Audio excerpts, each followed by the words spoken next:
सत्संग इस कलयुग में जलते बलते जीवों के लिए संजीवनी है। काम वासना, क्रोध, लोभ, मोह, अहंकार में जो लोग जल रहे हैं, बल रहे हैं, सत्संग में ओम, हरि, अल्लाह, गॉड, खुदा, रब, वाहिगुरु, ईश्वर का वो नाम मिलता है जिसका जाप करने से जन्मों जन्मों के पाप कर्म कट जाया करते हैं।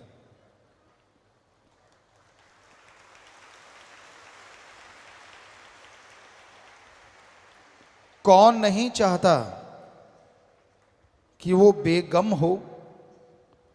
कौन नहीं चाहता कि वो निरोग हो?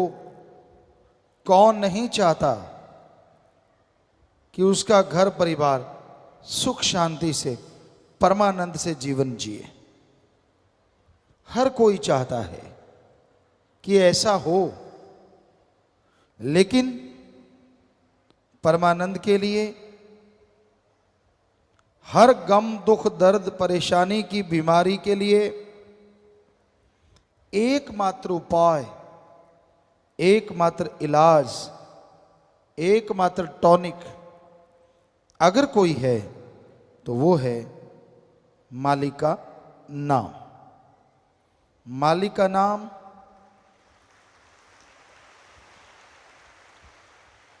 अनमोल है, पर वो बिना दाम के मिलता है। तुलसी जी कहते, ईश्वर नाम अमोल है, बिन दाम बिकाए। ईश्वर नाम अमोल है, बिन दाम बिकाए। तुलसी ये आचर्ज है, ग्राहक कम ही आए।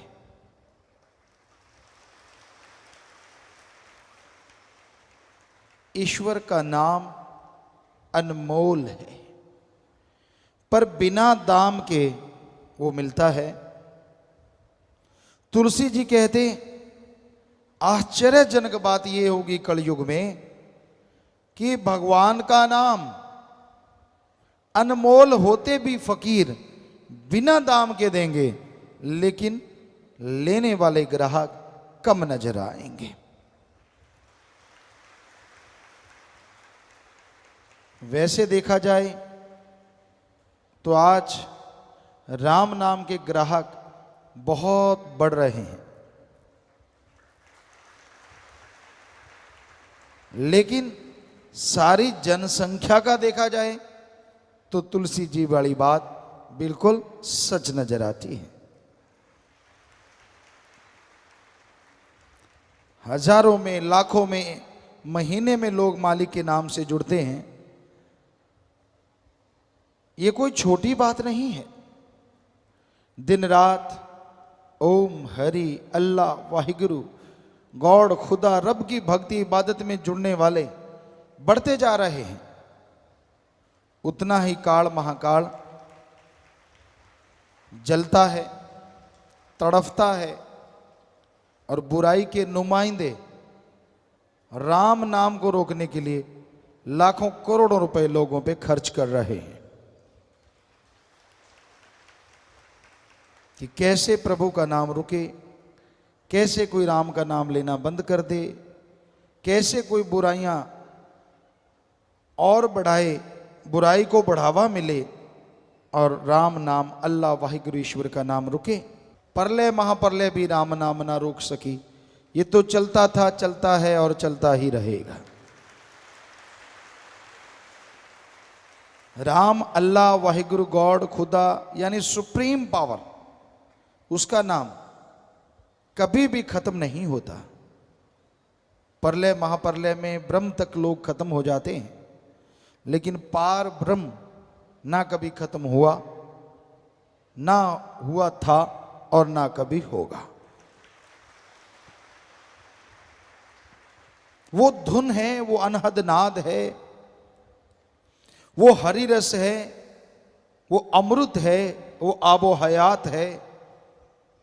वो है तो सब कुछ है, वो नहीं तो कुछ भी नहीं है।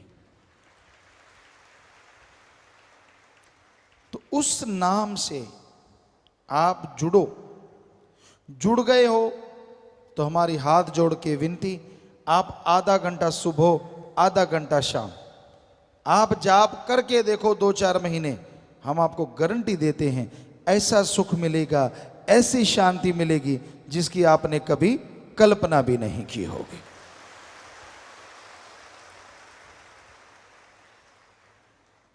अब आप अगर जाप करते ही नहीं तो क्या किया जाए? बेपरवाह जी फरमाया करते, दिल करता है कि सब लोग जाप करें पर कोई करता नहीं, और ऐसा कुछ है नहीं जो घोल के पिला दें। राम नाम तो जपना पड़ेगा। जादू टोना मंत्र सब रिद्धि सिद्धि में अटक के रह जाते हैं, अटका देते हैं। मालिक का नाम सुखों की खान है, और उसका जाप करते हैं, करते हुए जो ओढ़ निभा जाते हैं, दोनों जहां में उनकी जय जयकार होती है और उनका नाम अमर हो जाता है।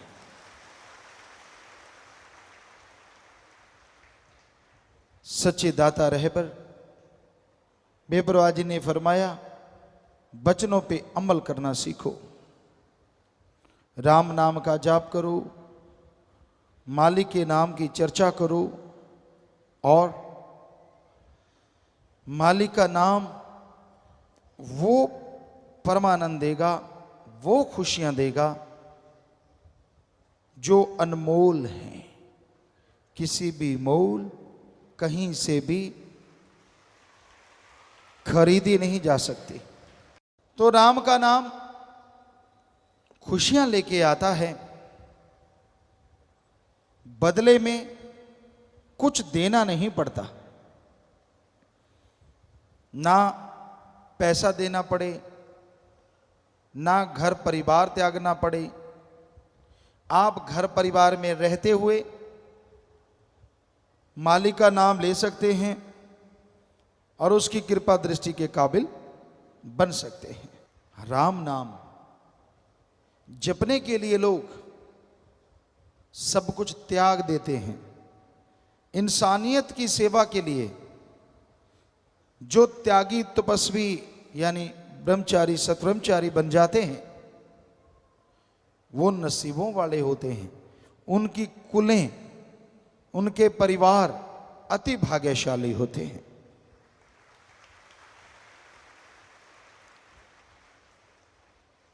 भीष्म पितामह हिस्ट्री में, इतिहास में बड़े योद्धा, शूरवीर, बहादुर हुए, और उनका नाम भीष्म क्यों पड़ा? क्योंकि उन्होंने अपने बाप के लिए अपना जीवन कुर्बान कर दिया।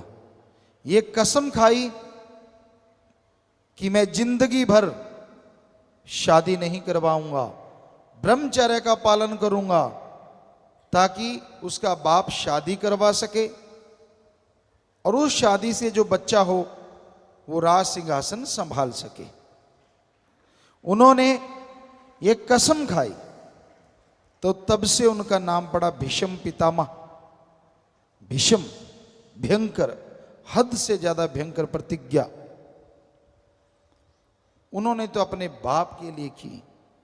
और आज इस जलते बलते भट्ट में जो भी भाई बहन ये प्रतिज्ञा लेते हैं कि ताउम्र मालिक की याद में लगाएंगे, इंसानियत की सेवा में लगाएंगे, वो आप ही बताओ, एक अपने बाप के लिए प्रतिज्ञा करता है और एक भगवान की औलाद के लिए प्रतिज्ञा करता है, जिसमें उसका खुद का स्वार्थ नहीं होता, कौन महान है?